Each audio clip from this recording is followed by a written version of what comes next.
What is going on, everybody? Welcome back to another Maui Athletics podcast where we go over all of your questions from the fitness space and social media these days.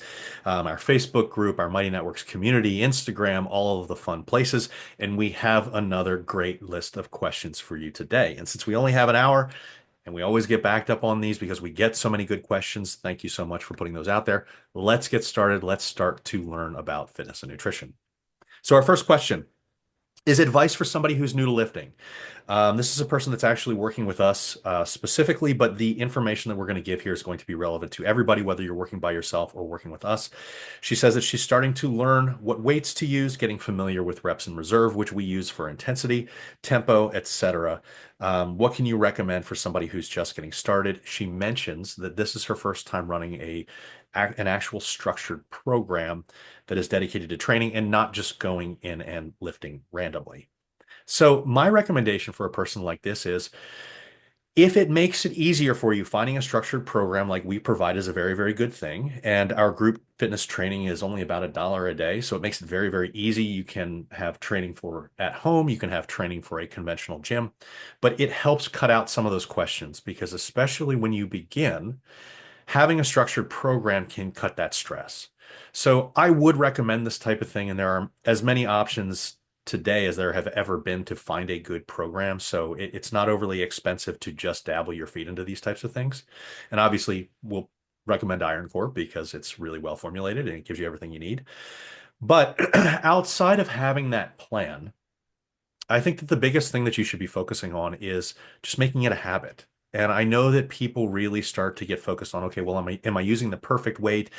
People have talked about intensity, how important it is.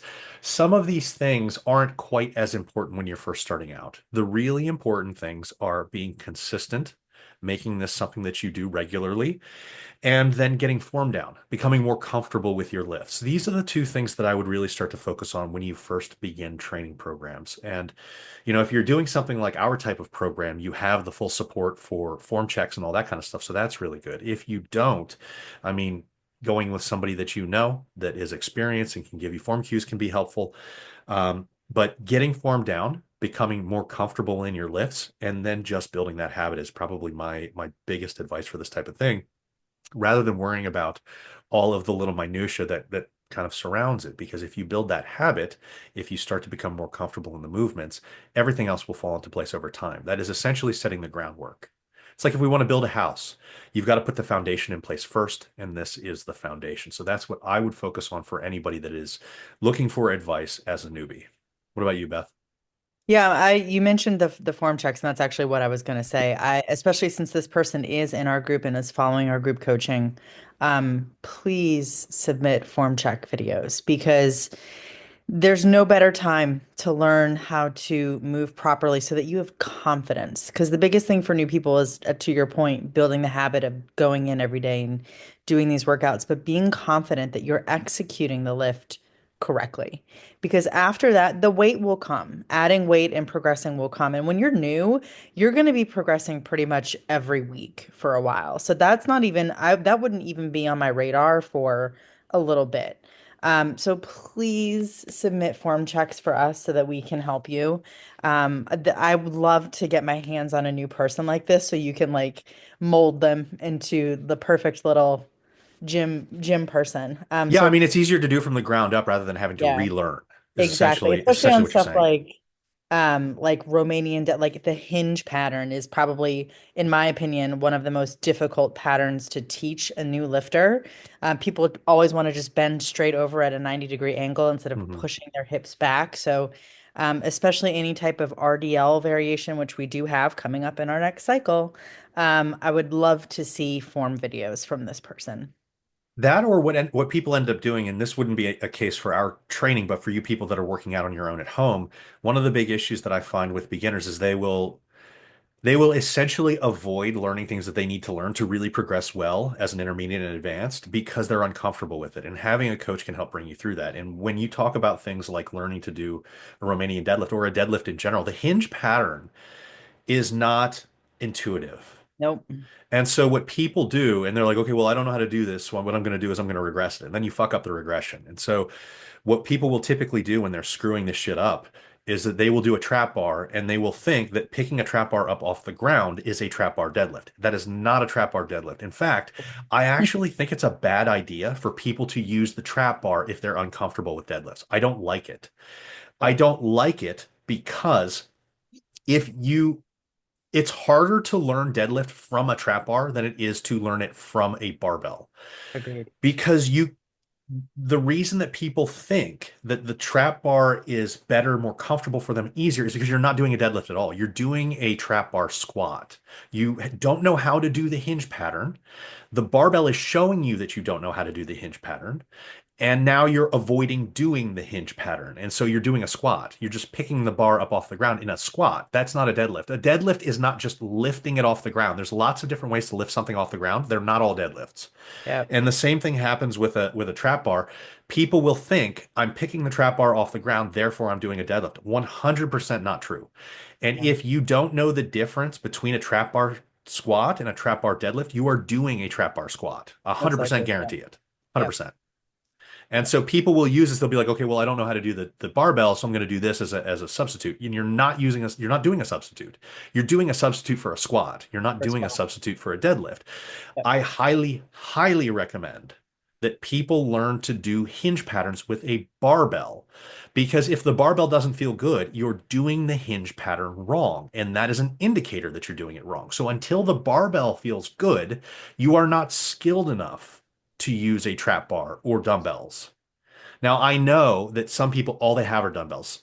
I can feel for that. Go for the dumbbells. If you're learning and there's an option, 100% barbell 100% of the time until you are comfortable with the barbell. Once you do that, you know what a hinge pattern feels like. Then you can translate it to things like dumbbells effectively. But people that are trying to jump this because they're like, okay, well, this is much more comfortable, are actually doing themselves a disservice because you're reinstilling a movement pattern that is still not a deadlift. And so this is a big contentious point for me because when I get new clients and they're like, well, I don't like this because it doesn't feel right and I want to do this. That's a red flag for me that shows me that they don't know how to do a hinge pattern and that if they actually want to get better at it, the answer is not to do the trap bar. Yeah. If something's uncomfortable and you don't like doing it, that should tell you something. It's probably something you need to be It's working probably on. something you Unless need to there's work on. something that's like, unless you're having acute, sharp pain, like people don't like to be uncomfortable during like Bulgarian split squats, for example, or they're unstable and they're a little bit wobbly. That means you need to be working on that. And we can find ways to help you regress that Yeah. or modify that movement in a way that makes it more stable so that you can build strength in that position, which then carries over to you being able to do the full progression later more comfortably. But And doesn't teach you bad movement patterns. And that's yeah, the thing, because there's a yeah, lot of regressions that teach you bad movement patterns. Like agreed. if your answer is always regressing a pull-up with just a band, You're uh, never going to get pull-ups you're never going ever. to get pull-ups, not well. Mm-mm. Because you're hindering yourself in the hardest part of the lift. And so, there's all these regressions that are used commonly that actually slow people's progress overall because people don't realize that what they're doing is actually making things worse. And Yep. so this is one of those things. I actually had a client today who we were going over things like Smith machine squats. And she messaged me a couple days ago and she was like, I want to sub out the Smith machine squat because it hurts my lower back. And I realized I'd never seen a video of it from her. And 99% of people do not do Smith machine squats correctly. It should Um, actually should that's one of the best variations to not hurt your back. yeah, which means she's doing it wrong. Yep. And so, and the fact that almost everybody does Smith machine squats wrong is another big red flag. I mean, it's kind of like deadlifts. Like you know when you first start working with a person, if they start complaining about certain lifts, that there's a far better chance than not the reason that they're complaining is because they don't know how to do it. Yep. And so we give demos, talking about all the really important points. And this was the corrections for her were in the demo. But I don't blame her for this because if you're not like an experienced lifter, you don't really know what to focus on. Even though you're hearing it, it's not Right. registering that that's the Right. problem. And so I got she was good enough to get me a form check within the week that she mentioned that it was a problem. And I took a look and she's setting up in the Smith machine squat like it was a barbell back squat, and you do not set up in the same way. They're completely different stances. Yep. And so the reason that her lower back was hurting was because her heels were too far back. But your heels Yeah. have to be that far back in a squat, in a standard Regular barbell spot, back squat. Yeah. Your heels should be forward. Your Smith machine squat should be set up like a hack squat, like a not hack like a squat. barbell back squat. And people don't know that because it's Yeah. a bar on their back and it's called a squat. And so they'll try to set it up like a barbell back squat. And I even said to her in her check-in, I bet you that you're setting up like a barbell back squat. And she goes, I don't know what that means. And that's where I was like, send me the video. Yeah. And so she sent me the video and I go, look, this is the demo video that we gave you. Look where the feet are. Look where your feet are. Your feet are about 8 inches too far back. And notice in this point where I say specifically, don't do this. This is what you did. And again, this is not to get down on her in any way because this is not her fault. This is an experience that people go through. And I want to point out that even if you think you know what you're doing, if you're not a coach, if you're not used to like, I mean, saying I know how my body works is not the right thing to say because you probably don't. You kind of get a little bit of an insight into how the body works when you work with 100, 1,000 people. Like you see what actually happens over time. And n equals one of just yourself is a really bad sample. And so you start to see where people make these mistakes. And so if you have a coach, really lean into them for this type of stuff because I guarantee you, just like this woman who I was working with, I mean, this is something that we just corrected today. She's like, well, that's why my back's hurting. I'm like, right, because you're Yeah. pinning yourself underneath the bar. And so, your ankles don't bend that way. Like, Yeah. you're not a Chinese Olympic weightlifter who has the ankle mobility to have your feet in that position, who's like Yeah. the only person that could do that. And so you're gonna get a hurt lower back doing Yep. this. And so this is one of those things where use a coach or a good source if you have them as much as you want. And Beth and I are very strict on that. Like send us stuff, send us stuff, send us stuff. It gives us more work, but we want to do that because we want to help you as much as possible. So The take advantage most of it. successful people are the people who send us videos the most often, and To that's not a engage. coincidence. Yeah, Yeah. like you have to. And I know that some people are uncomfortable taking videos in the gym, and I get that. But the ire for people videotaping in the gym are like these influencers. It's not people that are trying to send a quick form check video to their No coach. one's mad about that. No, nobody has an issue with that. I mean, as an Olympic weightlifter, that's all I did in the gym. When I was weightlifting, I had to film every set and send it to my coach, and nobody cares because it's for form checks and not content. So try not to worry about, the social perception of videotaping in the gym if you're a little bit self-conscious. I get it, but like it's either you succumb to your self-consciousness or you get better. So those are your two choices here. I do want to point out too, though, that um, online coaching is a very common thing now. It wasn't like 10 years ago. And so you might have heard a lot of people complaining about videotaping over the fact that I say videotaping shows how old I am. Recording over the years, you might have heard a lot of complaints about that. It's kind of going away. Yeah. Unless you have like a broccoli haircut and you're dancing in your videos, it's not Yeah. people don't really Yeah. care anymore It's because mostly like, yeah, it's like the super cringe, or it's like the people that are like setting up their tripods in the middle of the gym and bring their massive ring light. Like that's really yeah. where I mean, you can't people do are, anything that affects anybody else. If it's yeah, somebody else's way, that's your fault. yeah, But wait for them to leave. Say, hey, look, if in between your sets, do you mind if I set up right here just for a quick thing? Don't cut into their time, cut into your yeah, time. But then it's okay. And people start to notice, they start to accept that now. Especially like, younger and middle-aged people, they kind of are used to that stuff. yeah. It's really the And boomers so to worry about. well, yeah, I mean, because they didn't grow up with that, and they're not really as entrenched in the online culture Yeah, as some of the younger generations. So again, it's not their fault, but you might hear a little bit more from them than somebody else. But the people that are in like our groups probably would never say anything like that because they're up to date on this stuff. But yeah, just to point that out, don't feel bad if this gets brought up. If we tell you to put these things up, and for anybody if you want to make comments, questions, take advantage of us in Instagram on my posts, ask questions, engage as much as you want. That's what we're here for, to really help you out. All right, next question. Thoughts on wellness IVs? Seems like a popular craze. What am I missing? You're not missing anything. It's nonsense. This is you like Are you suffering from like, did you just come out of the desert and you need your electrolytes replaced ultra quickly because otherwise you're going to die? Or, Well, then you should be in a hospital. right. I mean, this is not something this is stupid. This is really stupid. And I know that some of your favorite influencers use it. And I've got some buddies who are coaches and influencers that push this kind of thing, but Oy, it's because they have a discount code they for get it, and paid. yeah, they get paid for it, and so it makes a little bit of money. It's not going to hurt you in 99% of cases. So I think that's why people don't really have this massive concern with pushing it. I mean, there's two schools of thought. I don't push anything that I don't think is going to help people.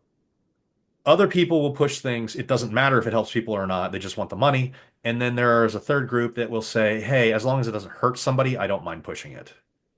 Even if, yeah, I mean, as long as it's just money. And I kind of, I don't like it unless I think it's really going to help you. I know that there are some other people that do other things. They know that they're doing that, and that's just, you know, their deal. Okay. How many rest days per week do you recommend? As I progress, I feel less recovered. So, rest days are going to be based off of personal preference, your recovery needs, and how your program is set up. For 99% of people, anywhere from 2 to 4 days a week is probably optimal. Now, it's going to be, you know, you're either going to be working out 3, 4, or 5 days per week. I think 3, 4, or 5 days per week is like the sweet spot of like you're working out enough to really cause good adaptations. You're not working out too much. Now, when I'm saying working out, I mean lifting weights. Cardio can be on different days. You may lift weights 5 days a week, do cardio one, and then rest one, or do cardio two if you're feeling overly recovered and okay. Um, but the fact that this person says, I feel as I progress, I feel less recovered. That suggests to me that they're either doing too many days of work or there's too much volume in the days The that they're volume. doing. And maybe at some point it was completely fine. And now there's more stress in their life. There's more, work stress. They've got a kid. They're not sleeping as much. Like all of these things add in, but you have to adjust based off of this. And this is one of the things, whenever you talk to a coach, we talk about autoregulation. Autoregulation is adjusting based off of needs at any single time. And so if you've got a bad week and you're not sleeping, I'm not going to adjust anything. If you've got a bad 3 or 4 weeks in a row, we say, okay, well, is this a common pattern? If this is a common pattern, do we lower volume? Do we take a day out of training? Do we, lower maybe the like a higher intensity cardio day and get rid of that and just walk instead? There are different ways to do this, and maybe it's your nutrition. Maybe you've been trying to cut for too long, and being in a calorie deficit is not allowing you to recover based off of the volume that you require in training. And so all of these things need to be considered and then making adjustments, either getting more food, getting more sleep, lowering your volume in your training, having an extra rest day. All of these things can be answers and maybe a combination of these. But if you tell me, as I progress, I'm feeling less recovered, something in your protocol is wrong. Your stress relief, your sleep, your nutrition, or your training, or a combination of these is off. So give yourself an audit and try to figure this out and understand that if you're trying to live your entire life in a calorie deficit, that's probably a really big issue right there. But I can tell you, and Beth can probably back this up, that if you're getting programming from general internet or whatever it is, usually volumes are way too high. Yeah. Um, I see so and many programs that are like 4 by, like everything is a 4 by, or a 5 by, and it's always like 10 to 12 or like 12 to 15. Like they're and then there so, are 7 to 8 exercises. yeah, like it's completely unnecessary. 4 to 6 exercises per day is probably a sweet spot. Mhm. Um, Anywhere to 2 to 5 sets, but I probably wouldn't be running 5 sets on every one of those Yeah. exercises. If, like I said, 4 to 6, you can go up a little bit higher, but if you're going up a little bit higher than like 6 exercises, the 1 or 2 exercises beyond that are probably like calves or abs or like, Yeah. Something so, that's not gonna like just mash you to bits. yeah, something that's easier to recover from. Like it's not going to be a larger muscle group. And so, or a super CNS intensive muscle group. So be very cautious of that because most programs, especially if you're following ones from like AI or something like that, like I think I talked about this last week. Yeah. ChatGPT, they found is pulling, if you ask it for a program, it's pulling them from Muscle and Strength magazines from the 90s and 2000s. That's where their programs are coming from. And those programs are kind of like that old school made for people on massive amounts of steroids type things. And so normal people aren't recovering from that and they're not getting really good results from that. But, it pulls from like the most popular things online. And the most popular things online that have had the most spread are some of these big time muscle and fitness, muscle and strength programs that were written by like Ronnie Coleman or somebody else. And so it's not really appropriate for a natural lifter. So be very cautious of that kind of thing. And that might be one of the reasons why you feel less recovered. Maybe you're doing one of these things. But the thing that we see very commonly with coaches these days is they will put really high amounts of volume or really low rest periods because if people sweat and get super sore, they think it's working better, even though the research shows that that's not the case. Beating somebody down with volume and no rest makes people happier Yep. as Just clients. pile driving them into the ground. Yeah, and so it's almost like we talked about this, Beth and I talked about this off camera the other day. CrossFit is a wonderful sport. It's not oriented at giving you the best physique or strength progress possible. Some of the stuff that they do, particularly if you're watching things like the games, is they beat the shit out of people. And they find, though, that one of the reasons that CrossFit is probably really popular is because it really feels like you're doing a whole lot in a very short period of time. And you Because are. because I you mean, are, but but that doesn't mean that it's the greatest thing for progress, and it's going to potentially increase injury risk. It's not going to be as good for your physique or your health or your longevity. Now, it's certainly a lot better than doing nothing, but having an entire 4 or 5 day program that's just like these super intense wads is going to kick the shit out of you, and it's not going to give you the results that you think that you're going to get. And so this is one of the reasons that balancing recovery, balancing your nutrition, smart programming based off of progressive overload and smart intensities and smart total volumes, and smart interset rest periods. And if anybody has a question on that, post up in Mighty Networks, post up on YouTube, wherever this is posted. I have an entire article in our blog that covers this with all of the data showing what proper rest periods should be. And I guarantee you, if you've got a coach that beat you down in the past, they're not following these. And there's very distinct data showing how much more beneficial resting an extra minute is compared to what those typical rest times were in the 90s and early 2000s and a lot of these things. So let us know. We'll get you some information. Advice on huge increase in appetite during luteal phase. It messes me up every month. Beth, do you want to take that one? sure. So this is pretty common. Um, you have to remember that in your cycles, what is your body is technically thinking it's going to be pregnant, right? So the increase in hunger is because the body is preparing for what it thinks is coming, which is a pregnancy. So more calories, right? We have a baby we need to feed. But there's also, I believe, I know that this was mentioned in Lyle McDonald's women's book, but I know that came out quite a while ago. There is a bit of an uptick, I believe, in RMR in this phase as well, which means you're actually better able to burn slightly more calories. It's not very significant, but slightly more calories in this phase as well. So if you can combat that hunger and some of those cravings that come in the luteal phase and you're in a fat loss phase, you can actually kind of help yourself out a little bit. Um, this is one of those things that if you know that you are prone to a huge increase in appetite during this phase and you are not looking to gain weight, remember that hunger is not an emergency. You do not have to eat simply because you have that spike in hunger. It doesn't mean that you necessarily need more calories. And if your goal is to just kind of maintain where you're at or to lose body fat, you certainly wouldn't want to increase your caloric intake during your luteal phase. Um, you can, if you're not eating super high volume foods, this might be a good time or a good period to implement some higher volume food. So if you're normally eating a lot of white rice, maybe let's look at some white potatoes, let's look at some black beans, let's look at increasing our fruit intake.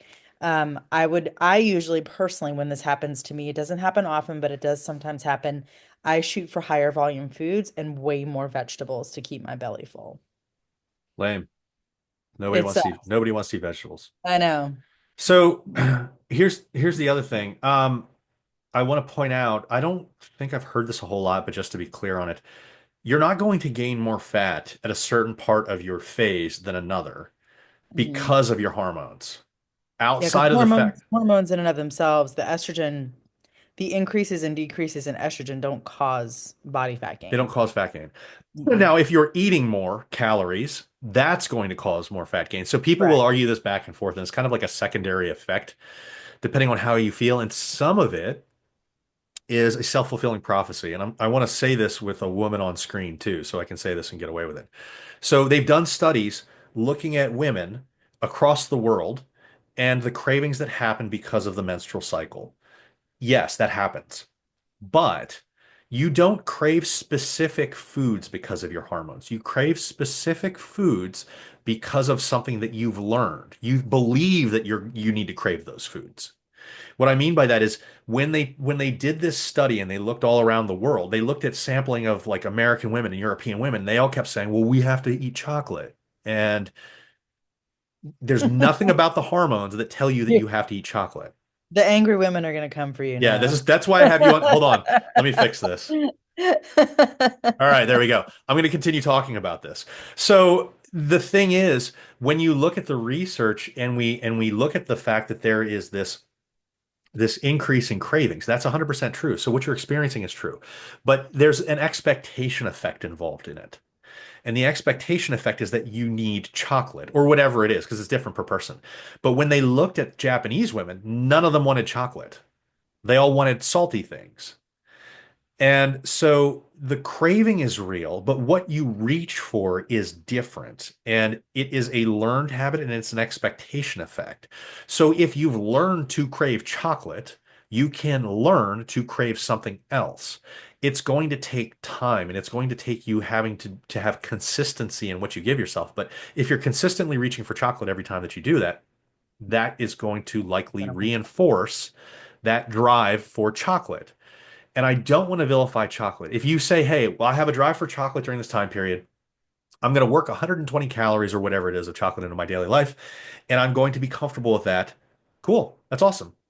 If you feel like this is something that is out of your control and you don't want to reach for this chocolate and you're constantly reaching for this chocolate, then that's a problem. And then that's where you start to give yourself a substitution. Well, maybe I'm going to do this is a super weird thing that came to my mind. Maybe we're going to do jerky. I can't think of like a woman that's going to just be grabbing jerky every time she has a menstrual craving, but maybe jerky, maybe non-fat Greek yogurt, maybe a protein shake because it tastes like chocolate, but it is different. That's probably like a very easy transition because it'll get you some protein and it's probably less calories overall because it's like half the calories of a chocolate bar for a scoop of protein. So you can make these substitutions, and you have to realize that initially it's probably going to be a difficult thing because of the fact that your body has been told over the years to eat a certain thing, but you can switch that to something else, and knowing that you can do that can be a powerful thing. So I wanted to point that out. But yeah, people hate when they're told, "Oh, well, you reaching for chocolate is kind of on you." It is. You reaching for something is not necessarily on you. You reaching for chocolate is on you, or whatever it is. So, if this is a thing that you find is not adding to your life, then teach yourself to reach for something else, because that can often be much easier than just saying cold turkey, I'm not going to eat anything. So it can be an easier transition. For somebody carrying a bit of excess weight, would you still base your protein intake daily off of scale weight? It depends what you mean by excess weight. Like 10 or 15 pounds, no, I would not. If you're significantly obese, um, I would base it off of your height. So I would do 1 gram per centimeter of body height, 1 gram of protein per day per centimeter of body height. I don't love the idea. This is not wrong. And I know many good professionals that recommend 1 gram of protein per pound of ideal body weight. I don't like that. It's perfectly fine. Here's my reasoning. And you can tell me to go fuck myself if you want to, but this is my reasoning behind it. I don't like the idea of an ideal body weight because I don't think that you know what an ideal body weight is. I think that most people think that their ideal body weight is what they weighed when they were 25 or 30, and your 25 or 30-year-old self had almost no lean muscle mass. And so, your ideal body weight, if you want an athletic physique, is probably 10 or 15 pounds heavier than that. So people will often shortchange themselves if they're at the bottom part of that typical range for protein if they're basing it off of what they think an ideal body weight is. Now, 1 gram per pound of ideal is probably has probably a little bit of a buffer, which is a good thing. But I want people to understand what they're really doing when they're setting ideal body weights, is you're probably setting yourself up for a little bit of a failure in the future anyways, because if you're going to struggle thinking that you should be 15 pounds lighter if you're lifting on your way to this journey and now all of a sudden you've got this weight in play from lean muscle mass and you're losing body fat just fine, but now you're starting to doubt yourself and be mad at yourself for not losing scale weight as fast as you should be. And even though it's a really, really good thing long term for your health, you're now looking at this as a negative. And so I don't love that idea. And so when we talk with our clients about things, we always steer people away from an ideal body weight, because there's virtually zero benefit to using that as any sign of success. How do you effectively reduce carb intake for fat loss when you say we should eat carbs? I am lost here. So apparently I've caused a lot of stress when I tell people that they should eat carbs. So I don't think that I've ever come out and I've blanketly said all of you need to eat carbs. Outside of we should not restrict a macronutrient group from our diets. When you are trying to maximize lean muscle gain, you need a lot of carbs. You need a lot of carbs. You're not going to maximize lean muscle gain in a calorie deficit. So when you're saying my main goal is to lose body fat, you're then saying I'm giving up maximizing lean muscle gain, which should say, hey, I probably am not going to be getting an optimal amount of carbs daily. You can't do both. You can't get an optimal amount of carbs for lean muscle gain and lose body fat at the same time. It's very unlikely unless you're a very large person and maybe relatively lean. But for people, just so you understand, the right range based on the current evidence that we have, and this can certainly change over time because this is one of the more understudied parts of nutrition. 3 to 8 grams of carbs daily per kilogram of body weight.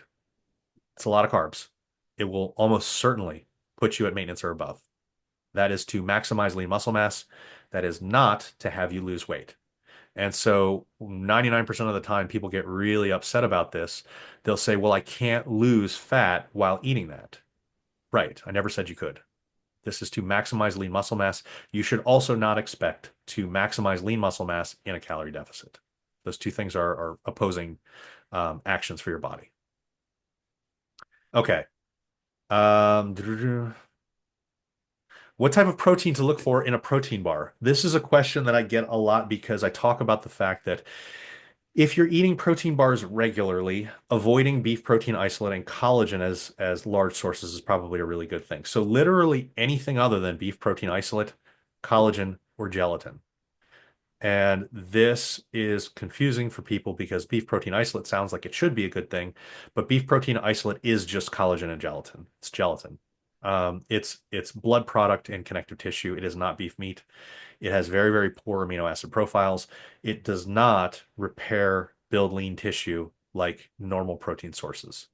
And so people get this misconstrued notion that protein is protein. Protein is not protein. You can literally put creatine in a product and it shows up as protein. And so this is a very similar thing to where I'd be like, well, do you think that you taking that protein supplement will work the same as you eating chicken? And everyone will be like, no. And then I'll be like, well, okay, well, do you think you eating collagen will work the same as you eating that chicken? And then half the people or more will be like, yes. No, no, there's a different amino acid spectrum for certain things. The amino acid spectrum on collagen is not a complete amino acid spectrum to begin with. And it's almost entirely glycine and proline. And so it's missing a wide array of amino acids either entirely or in significant proportions, which is why you don't have those amino acids to actually build and maintain lean muscle cells, immune response, those different types of things. And so basing a large portion of your protein intake off of collagen or gelatin is probably a bad idea for a variety of reasons. And that's why we would avoid that in a protein bar or a protein powder if this is a significant source of protein for you. Now, if you're going away to like on a road trip and you're going to have one protein bar in the car, I don't really care what you choose. It's not going to make a big difference because it's not going to be a big, amount of your intake long term. If this is something that like I like to eat, the Barabells protein bars or Built bars as a substitute for a candy bar because they taste really good and maybe half of the protein in that bar is real protein. Okay, that's fine. And Beth and I certainly do that too. We will occasionally have Barabells protein bars because they taste good. The reason that they taste good is, well, they contain the collagen. And so Yeah, collagen is super easy to flavor and it's got a great yeah, texture. It's chewy. It's yeah. almost marshmallowy. I mean, that's. Well, that's why the built puffs have that the consistency that they do Well, is they taste because like a pinwheel, those yeah, old yeah. school And things from the grocery store that are awesome. that's exactly why. Yep. Because that's what those contain. They Yep. contain gelatin. Um, and so I mean marshmallows, there's things in marshmallow like consistency and like candy bars that uses this stuff specifically for this reason. And then people will say, well, it doesn't hurt my stomach. Well, right, because not it's not real protein. It's like nothing. Like Jello contains this, but we wouldn't use Jello as a main source of protein to serve our daily intakes. And so when we start to talk about this in that fashion, people start to really understand what it means. But without this, you would think that things like beef protein isolate sound legit. Companies that use things like beef protein isolate, if a company uses beef protein isolate, I would immediately not buy anything from them. They're doing that to trick you. There is no legit company that will use beef protein isolate. They won't do it because it is so poor from an amino acid perspective. They use it because it makes their stuff taste really good. They don't care about the product that they're putting out, and it's got a much higher margin. So it makes them a lot of money because this is essentially throwaway from meat production. And they buy it up in large quantities and then they sell it to you as something with a marketed name. That's what beef protein isolate is. It sounds good. All right. Um, Surplus calories above baseline for a slow lean bulk in a female. Now, the answer I'm going to give is for men and women. So hold your horses, everybody. What is the ideal increase in weight per month? You should base this. It doesn't matter who it is because I'm going to give percentages. You should base a calorie surplus for a lean bulk off of your total body weight. If you are a beginner, if you're in your first year, maybe year and a half, gaining 2% total body weight every month is appropriate. If you're intermediate, between years 2 and maybe 5 of consistent training, a 1% increase in total body weight over a month is appropriate. And if you're an advanced trainee greater than 5 years, a 0.5% increase in total body weight over a month is appropriate. So that's how you should do it. It's nice that this works for both men and women. And what's really funny is some people will question that. Well, can't men gain muscle faster than women? No, they cannot. Men and women, the new systemic review came out literally 2 or 3 months ago that showed that men and women gain on the same programs at the same relative rate. We talked about that last week, not absolute rate, but same relative rate. So when we give you the answer in percentages, it accounts for this. So you'll be able to monitor this whether you're a man or a woman. And it's a really good way to figure out if your bulk is working correctly because you should be falling within this rate. Now, you might not fall in this rate every week, but check it out after 4 weeks, see what's going on. Check it out after the next 4 weeks, see what's going on, and make adjustments based off of these things. Um, when does greater than 5 grams of creatine make sense? Greater than 5 grams of creatine makes sense when you are either large, over 200 pounds, and not obese. You've got a decent amount of muscle mass. Or if you're trying to get the potential brain health and bone health benefits out of it. And I know that there's controversy over things like the brain and bone health benefits, a lot going around right now. The brain health benefits, there's a little bit less controversy. The bone health benefits, there's a lot of controversy. And the reason that there is because the research suggests that it does not increase bone mineral density, or yeah, bone mineral density, which is true. That does not appear to happen according to the research based on the data that we have at this time. But we see some significant morphological changes in the bone, like increased anterior posterior width, which is a good indicator of like you're much less prone to fracture if you've got bigger bones or like stronger bones. And so bone mineral density isn't the only thing. And given our current level of evidence, if you're somebody that's going into something like menopause where you're going to be more prone to osteoporosis. I mean, obviously, nutrition and training is the most important thing, but there's nothing wrong with throwing some creatine into the mix and saying, hey, I'm probably going to take 10 grams of creatine daily. Um, just because it's going to benefit me in other areas. It's going to potentially make it so I'm less fracture prone. It's probably not going to stave off osteoporosis by itself. But for older women, I mean, I would absolutely take it. And for men that have significant amounts of muscle or over 200 pounds, I would absolutely take 7 to 10 grams of creatine. And I think that's perfectly fine. Yeah, I've actually recently increased my dose from about 5 to 10 based on the what you just talked about with the brain and bone health. Well, the brain benefits are interesting. We see the phosphocreatine stores in the brain increased with the larger dosages.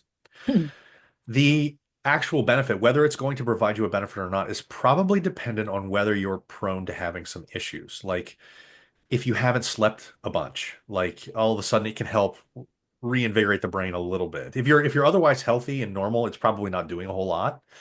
If you are in cognitive decline for whatever reason, like mental tasks and stuff have seemed to be potentially increased in older people that are going through this type of thing. If you have a memory issue for some reason, if you're overly stressed and mentally exhausted, it might have a benefit. And so there's these it's interesting when people discuss this type of thing because I've seen some people that I really respect as researchers, and they're like, well, for a healthy person, it doesn't do anything. It probably doesn't. But you also probably don't need that support for your brain at that time period. And so I think that saying that it does nothing is probably throwing the what is it, the baby out before the Baby out with bathwater? the Yeah, bathwater. baby out Yeah. with the bathwater is probably throwing it out at this stage. Now we might Yeah. very well look at this in 5 years and be like, that was right. Right. But we don't have the data at this point to say that. And so jumping ahead just because we don't like the idea of creatine, which is super bizarre to me, um, is probably missing the forest for the trees, I think, at this point. We're making a leap that probably shouldn't be made just yet. Yeah. I lift at home and I eat breakfast intra-workout. Is this okay? I wouldn't do that personally. This sounds like a great way to have like stomach upset. Um, I wouldn't do that. Is it necessary? No. Are you doing this here? Let me ask this question for anybody who's considered this before. Are you doing this because it actually makes your workout better and it's the way that you enjoy eating, or do you feel like you have to do that? If Yeah. you feel Or like are you, you doing it for like because you're not gonna have time later to eat breakfast, which I mean, if again, that's the case, why can't you eat it fine. before Yeah, like I like or right I, after? Like I'm there's just I'm like just the envisioning time is being pulled in no matter what. So like, why are we doing it in the middle of the workout?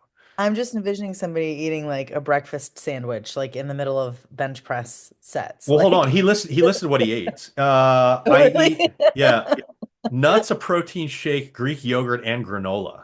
Oh, I can't. That Greek yogurt would not. Mm-mm. But I mean, listen, if it's working for you and you like doing that, I mean, I mean, there's nothing wrong with this. if you're not throwing up, it's not hurting you, I Yeah, guess. I mean, But I like, would just so kind of want to know why. yeah, I don't know why this is happening. This almost seems forced more than anything else. I don't really know. Um, I don't know. You can do it if you want. It sounds weird. I think that it's not going to hurt you in any way. It's just kind of weird. Are scales that measure body fat and bone density accurate and worth the money? No, not even close. You can't even use them for a relative change. So people always, this is like the moving the goalpost thing that people love to do. They're like, well, yeah, I know that there's huge error, but like I just use it to see what my change is. No, it doesn't work for that either. Yeah, The it error is gives me different every data, time. and it's like shit data is shit data though. So like what like there's like you can't do anything with it. The It's error is different every time. So yeah, like if the yeah, error is -3 one time and negative and +8 one time, and it can be up to like 8 or 9 yeah, for a bioelectrical impedance analysis, which is the yeah, things that you stand on with the metal plates or you're holding your hands. It can be up to 8 or 9% in either direction. And yeah, so it could be a -3. Like let's say you lost 2% body fat, but it was -3 the first time and then it was +8 the next time. You're gonna think you gained a bunch of body fat, yeah. So even though people you that say lost -2. that they say that they like to use it for trends, but it's like you You can't can't you even can't. really can't do that. Like they're like, I like to just see that it trends down every time, and it's like, well, it might not. Like, and it has nothing to do with what you're doing in reality. Yeah. How many fats would you recommend per kilogram? I don't because I use freedom units, but I would recommend you get at least zero point 0.3 grams per pound of body weight, assuming you're not obese. This is the level I that, hear the eagle screech in the background. yeah, well, I didn't want to do the math in my head to figure it out. So I'm going to make everybody else do it. Zero point 0.3 grams per pound of body weight daily. If you go significantly below that, you're going to potentially have testosterone issues for men, amenorrhea for women, that kind of thing. What type of cardio should I do to live strong? This one is specifically for a question for a woman, but this is not women specific. So men pay attention too.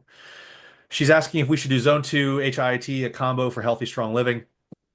I think that optimally, so there's a difference between optimal and real world in this answer for me. I would recommend doing a combination of endurance work and high intensity work, because they give kind of different benefits. And so I like the fact that you can build your engine a little bit with endurance work. You can recover a little bit better from endurance work. High intensity work is kind of hard to recover from, but are cardiovascular benefits. There are that endurance work doesn't necessarily give. There's capillary And density, vice but versa. There's yeah, yeah, also yeah. vascular benefits from zone two work that you're not going to get from HIIT. Yeah. Yeah. So I like the idea of a combination. Both. That's my on paper answer. My Yeah. real world answer is what are you willing to do? It's more important that you do something Yep. than worry about what zone you're in.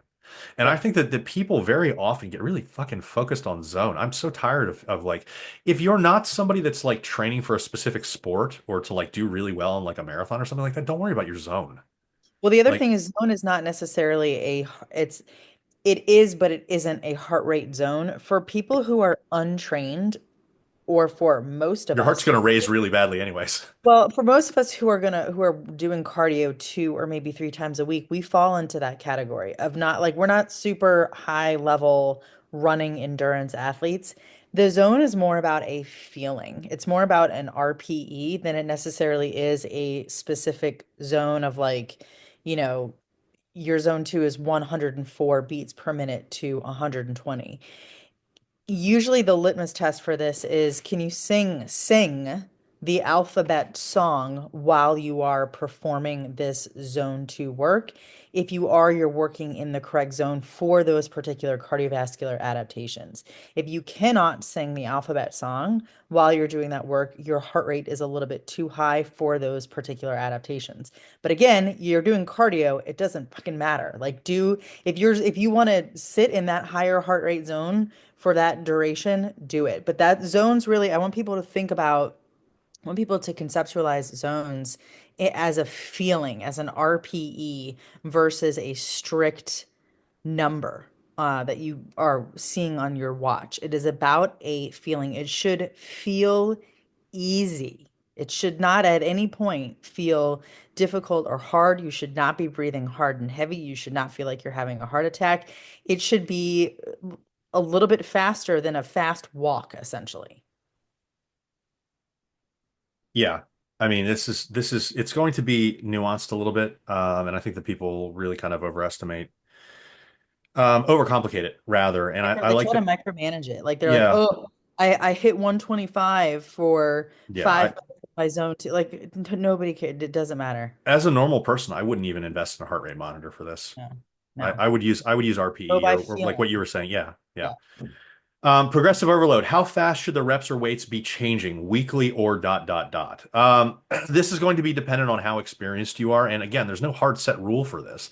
The entire idea is that it is just something is increasing over time to make the stressor more.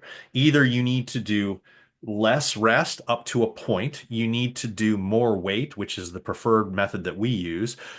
We actually do a double progression. We do more weight or more reps within a tight rep range. And we do that because double progressions tend to allow people to have a little bit more um, control over how they move. And, 5 pound increment jumps, which is what we will often see in weights, may not be appropriate for all people in all lifts. And so having the ability to move up in reps as well can allow you to make 5 pound increments work really well. And then, you get up to the top, and then when you drop down, or when you add more weight, maybe you add only 5 pounds, but then you're down 2 or 3 reps from what you had been doing previously, but then you're still within the rep range, and that works. Whereas, like, for overhead press comes to mind, 5 pound increase in an overhead press for somebody like a woman, particularly a Dude, woman I that get is, buried. yeah, it can bury you. And so this sounds sexist when I say a woman, but I'm just trying to think of, like, in general, like the worst situation to put somebody in. And if I had a female trainee, a 5 pound increase can be difficult for a man. And again, it's not that women are weaker, it's that we gain at a similar relative rate. So 5 pound increase for a man is relatively less than a 5 pound increase for the average woman. And so this is where this kind of falls into a problem. And so you can set programs up to do it just off of, okay, well, you got 10 reps and now just push the weight, whatever. I don't love doing that. And over time, we've kind of evolved to this double progression model because it allows for things like the difference in individual variation. You can get up to the top of the rep range without worrying about having to add more weight, and it's still progressive overload. So when the question is, how often do we go up? You go up as often as you can, and that's in every set. And we've said this before, but I really want to stress it. You don't have to have, like, if your bench press is 135, that's plates for on a men's bar. You don't have to do a 4 by 10 every set at 135. In fact, if every set is the exact same weight, better chance than not, you're doing something wrong. Yep. Either on those earlier sets, you're not pushing yourself Early hard splits are, enough. yep. Typically what we'll see is the first set will be whatever it is. The second set may go up in weight, may hold steady, but over time, if we've got enough sets in play, by the third or fourth set, you're probably going to be dipping in weight. Because if we're trying to hit a rep target, it's the only way that, I mean, fatigue is setting in. Yep. If fatigue is not setting in by the third or fourth set, you're doing your earlier sets wrong. Too And low. those earlier sets are warm-ups. They're not working sets. So you need to be keeping a log and not just say, hey, on bench press, I did 135 today. No, that's bullshit. What did you do the first set? What did you do the second set? What did you do the third set? And you should have that every week for every exercise. And Yep. so then the next week you come back and you say, okay, well, I did 135, 135, 115, 115. But then the next week you do 135, 135, 135, 115. That's progressive overload. Progressive overload. Yeah. And Yep. so people You really do need to one more keep, set at that higher weight before you had to drop back down. yeah. So people really need to keep in mind the reason that I'm spending time to mention this is because this is an area that I find is a really, really big error that people make. Agreed. They very often, particularly when people first start out, they very often make the mistake of staying at the exact same weights across an entire exercise, and that's not right. Yep. And I know that some people don't like to change weights because it's extra effort and it takes some time and it's kind of annoying and those kind of things. But that's what you need to do if you really want to use progressive overload correctly. And when the question is, well, how often should I go up in weight? The reason that some people take so long, even though they're not advanced trainees, is because they're waiting for every set in an entire exercise to go up before they actually go up. But what you're really doing is you're really shortchanging yourself and you're very, very much slowing down your progress. Yep. Because you're not taking those wins where you can take them. And Yep. so if you're waiting for this magical moment, I mean, it's going to get worse and worse and worse the more experience that you get. The more experience that you get, you're going to be fighting for those 2.5 and 5 pound increases on a single set within an entire exercise. You're going to be fighting for them. Yep. And so you need to take them where you can get them. And a double progression model tends to work the best for this type of stuff because you have that room to move up in the reps as well. And say that you come in and you choose a weight on that first set, and we've got like an eight to 10 reps or whatever it is. And you get to eight and you still like you feel like you still have a little bit of gas in the tank. Well, go up to 10.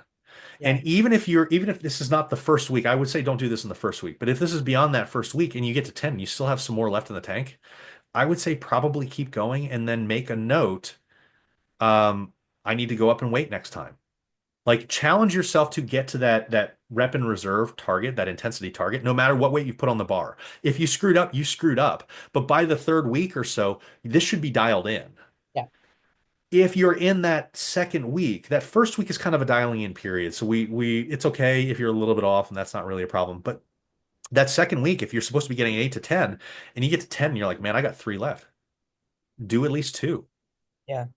More Because reps and then go up and wait on the next set.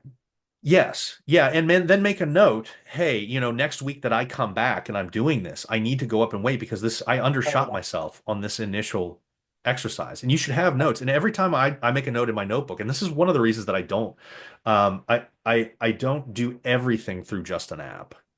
And I wish that we would have the same abilities, but you can change. So if you look at your things in our Train Heroic app, if you're working with us through the Iron Core training, you can put in the weight that you used on every set, right? Which is cool because this is the exact same thing that we're talking about right now.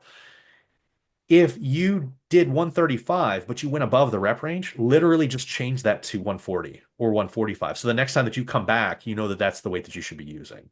That's how I would use it. Yeah. And some people will say, well, that'll give me a little bit of a higher um, history than what I actually did. Your weights are only going to be going up like 2.5 or 5 pounds beyond what they should have been anyways. So it's still really, really a good indicator of what's going on in longer periods of time. And if it's off by like 5 pounds because you're giving that yourself the hint of I should have been up higher, well, you could have done the 5 pounds, but instead you did extra reps, right? So like you do really have that.